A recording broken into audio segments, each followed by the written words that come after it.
Passíusálmar eftir Hallgrím Pétursson.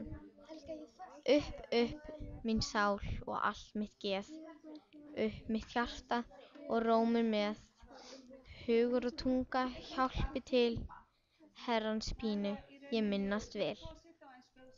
Innra mig loksins angrið sker, æ hvað er lítil rækt í mér, Jesús er kvalinn í minn stað, of sjaldan hef ég minnst á það.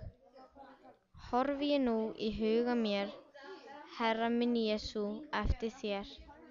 Dásamleg eru dæmin þín, dreg ég þau gjarnan heim til mín. Þú vildir ekki upphlaup hart, yrði þegar þú drepinn vart. Út í grasgarðinn gekkstu því, gafst þig í manna hendur frí. Sorgandi gekkstu sagða leið, særði þitt hjarta kvöl og neyð. Hlæjandi glæpa hljóp ég stig, hefur þú borgað fyrir mig. Iðrun og tárin ættu vor, öll hér að væta lífsins spor. Gegnum dauðann með gleði og list, göngum við þá í himna vist.